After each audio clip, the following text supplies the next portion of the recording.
maliliit pa lang pero namumunga na siya, no? Mukhang maganda. Parang grafted yung ginamit dito, no? Tinatanong mo ko ilang hektarya yan, that's about 2.1 hectares. Wow! Again, 2.1 hectares. Tapos, ang tinanim ko dyan po, Sir Art, Yes. 2,200 kalamansi. Sa experience ko po, hindi ko tinitigilan magbasa.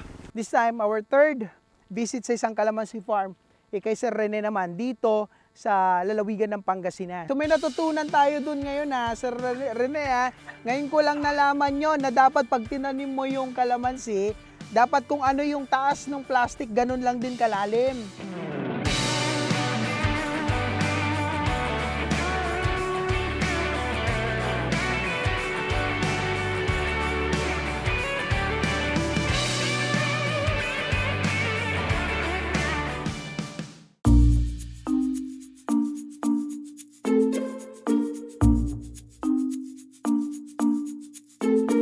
Nandito pa rin tayo sa Barangay Inmanduyan, Lawak, Pangasinan, na kung saan atin naman pupuntahan ang ilang hektaryang taniman ng kalamansi ni Sir Rene. So ating pupuntahan yung kanilang katiwala o caretaker para alamin kung ano po yung status ng kanilang kalamansihan ngayon. At mamaya siguro, via phone patch pa rin, makakausap natin si Sir Rene upang sagay, kung maganda yung signal dito kung pag sa gayon, malaman natin yung kanyang layunin. At the same time, diskarte sa pagtatanim ng kalamansi dito sa kanilang farm, no? So, alamin din natin kung ilang mga puno ang nakatanim dito. Ito, medyo parang may mga, kita tayo dito, may mga bunga na. Ito, ayan, maliliit pa lang pero namumunga na siya, no? So, mukhang maganda. Parang grafted yung ginamit dito, no? Ayan, mahitik na sa bunga. Ito, marami ng bunga, guys, no? Itong kanilang kalamansi. So, lalakad pa tayo papunta doon. Medyo malayo pa. Pero, katingkaran pa ng araw. Sa mga kababayan natin na mga farmer, hindi nila alintana yung init, no? Pero tayo na bihirang maarawan, dahil nasa opisina, medyo masakit ang tama ng araw sa atin. Halos alauna na kasi ng hapon, nandito tayo sa kanilang farm, kanilang bukid.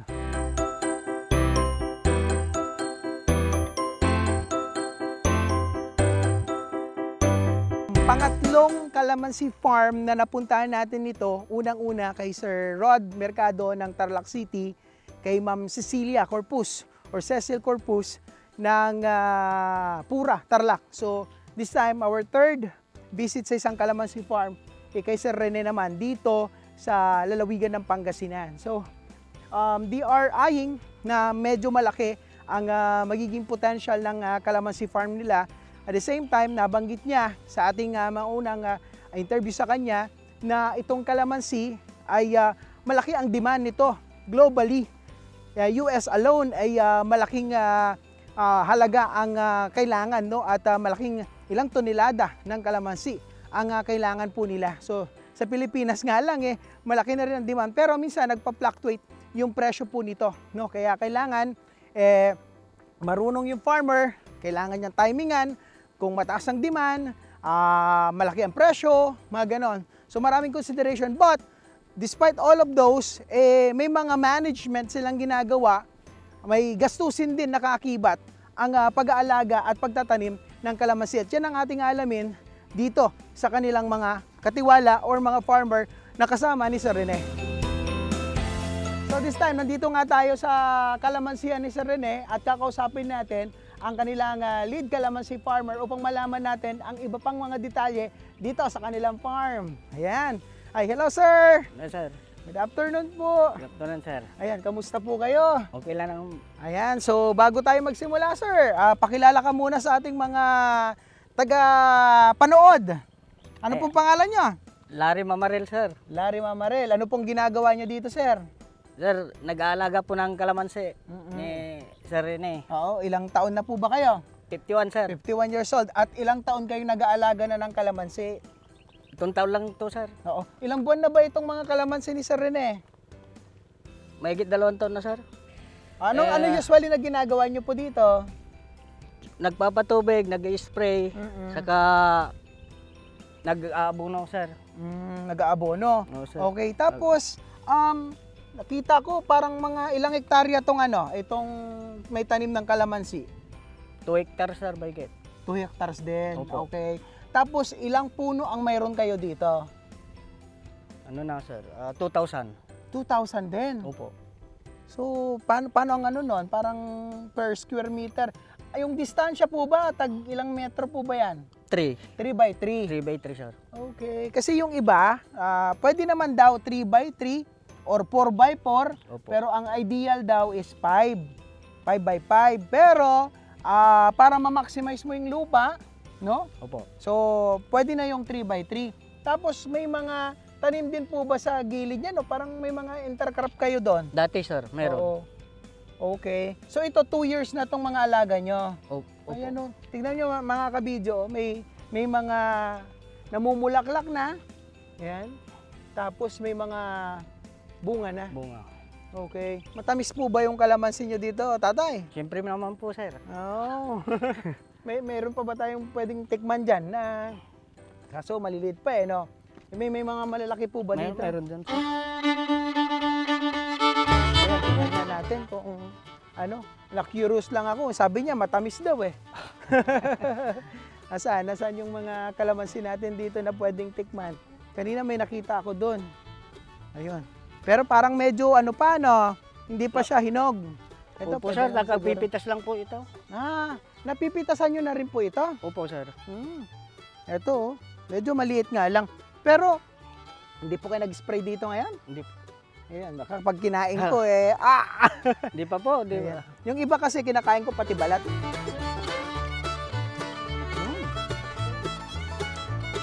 Tamis na. Sarap. Hindi pa mapait yung yung balat niya kasi mura pa lang. Kumbaga, hindi pa magulang yung kalamansi. Pero may mga ilan doon na medyo maliliit pa. Hindi sabay-sabay yung pagtatanim. Hindi po. Dito, medyo malalaki. Ito yung mga nauna. Nauna po ito. Tapos yung oversize, Oo. itong mga oversize na tinanim. Oo. Tapos yung medyo maliliit pa, sir, yung lang, Yung mga maliliit na yon, mga ilang buwan pa lang po yon. isang taon na rin po yan. Nabansot kasi, sir, yung dating mga nag-alaga. Oo, hindi na Hindi. pakinabangan. Oo. Ay, hindi naalaga ng mabuti. Opo, sir. Eto, bakit may ganito? Ngayon lang ako nakakita ng Para sir, yung tubig, dyan lang. dyan lang. Kasi pag binatubigan ko yan, sir, agos, parang hindi may steady yung Eto bang area na ito dating taniman ng mga palay o palay, mais. ganun, Mais. sir. Opo. Oo. Ano ba yung ideal na na lupa para pagtaniman ng kalamansi? Dapat Okay naman po ito, sir, na Mhm. lupa, na Kaso lang hindi masyadong naalagaan muna. Yung Okay. mga naunang nag-asikaso. Kaya ganito, medyo nabansot yung iba. Opo, sir. Oo. So maganda yung nila, parang ano ba tawag dito? Kanal. Ginawan ko lang ng paraan yan, sir, kasi... Ikaw na gumawa nito. Opo, sir, para yung tubig hindi kakalat. Oo. May steady dyan. Oo. Pero pag tag-ulan, sir, tatanggalin ko rin yan. Para Okay. hindi ma-stack. Hindi mastakan, no? Opo. Kasi ang kalamansi ng mga kabidyo, dapat lang siya, yung seasonal lang din yung pagpapatubig, no? Opo. At hindi kailangan na madalas ang tubig. Kasi kung na-stackan siya ng tubig, wala May mabubulok. stress din po. May stress siya, mabubulok, masisira. Opo. Ayun. So nakapag-harvest na kayo dito? Mayroon na rin po. Mga ilang kilo naman ang na-harvest nyo sa ganitong kadaming kalamansi? Dito lang po, sir, nung na-harvest muna. Well, konti pa lang. Pang lang muna, pang consumption, hindi pa pang benta. Opo. Okay. Alright, so I think, salamat Sir Opo, Larry. Larry opo, ba? Okay. opo. Larry Mamaril, ayan. Opo. Ang farmer po ni Sir Rene, lead kalamansi farmer niya dito sa kanilang farm.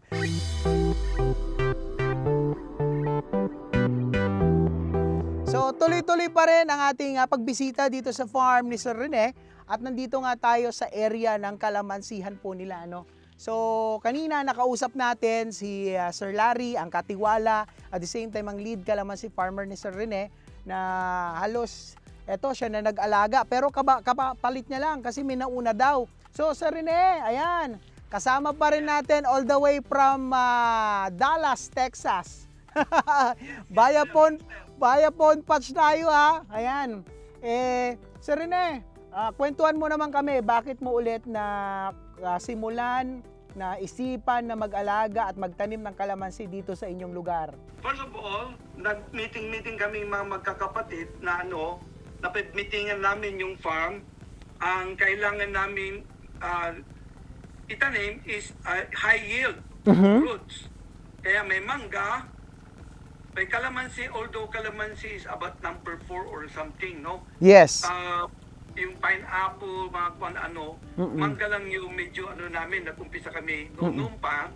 Naisipan ko magkalamansi to the fact na yung in-demand din yung kalamansi, tinilang ko sa Google yung potential Yes. ng kalamansi sa market. Yes. Actually, local and international ang ng kalamansi. No?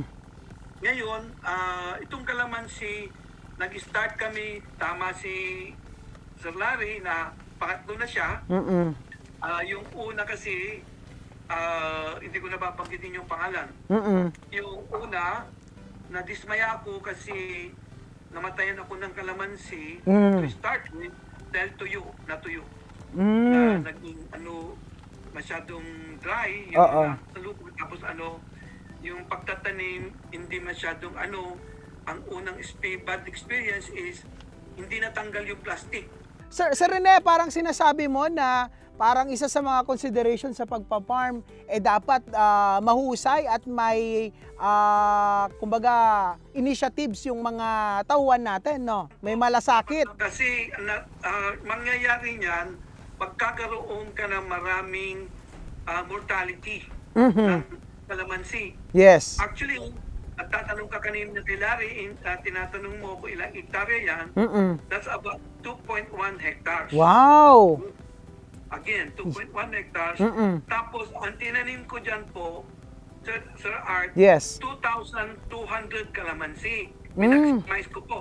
Ang potential kasi ang nakalagay sa natin, Yes. kumbaga sa, hindi Google, kundi yung books, Yes. na sa tuwing 1 hectare, you can maximize it to 1,100 trees. Yes, oo. So saktong-sakto talaga, no? Gusto ko may dagdag.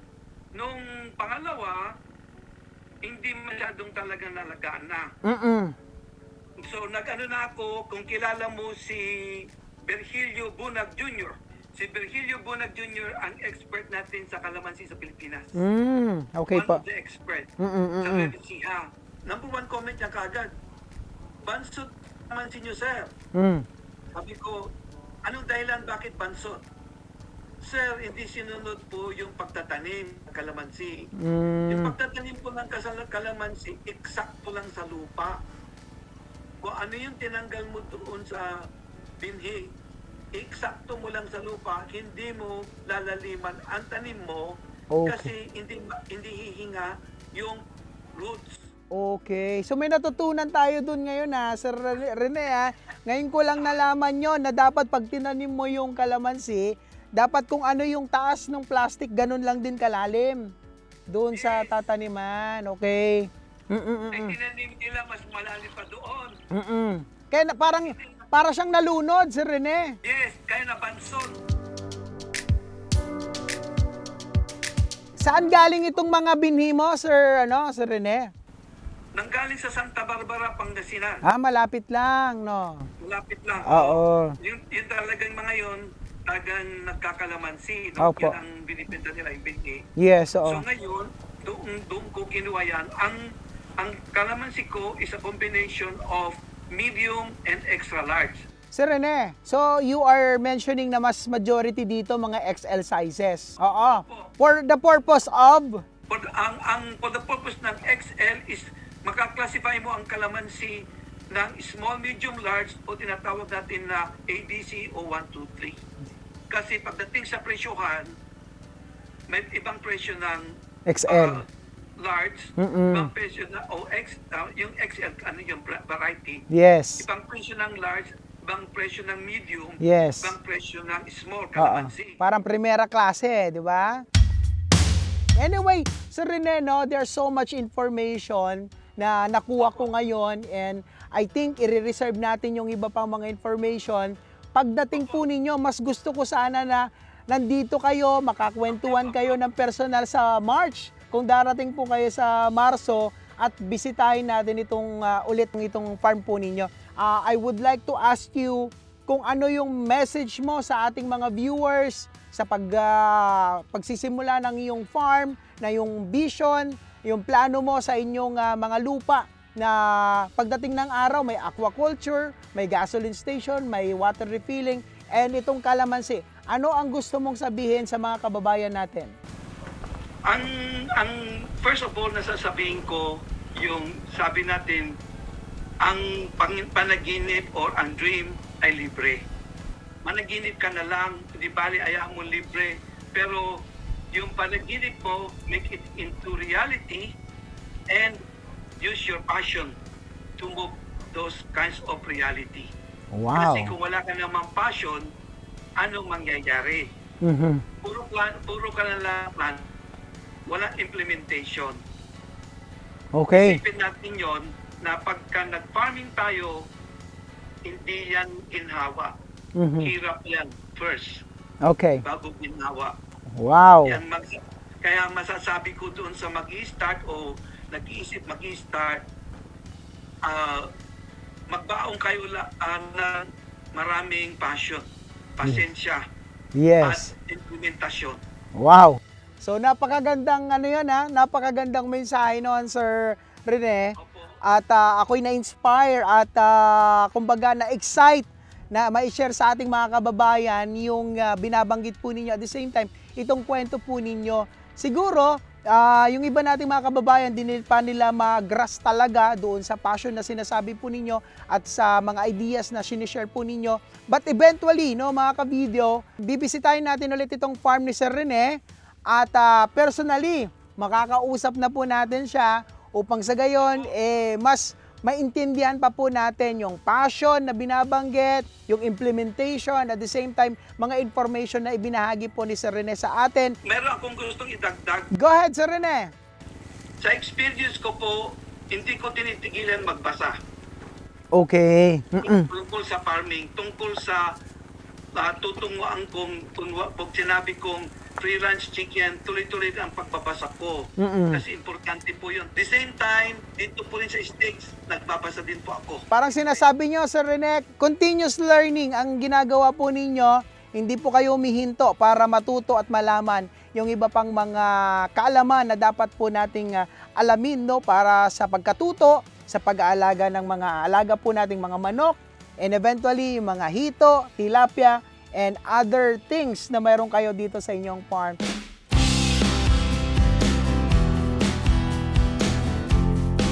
So anyway, Sir Rene, ako'y nagpapasalamat sa inyo. Maraming salamat sa inyong time, sa pag-invite sa akin dito sa inyong farm upang sa gayon makita ko ang inyong mga tauhan, ang inyong mga plano, at the same time itong area po ninyo na napakaganda, and looking forward na makita ko po kayo in person pagdating po ng araw.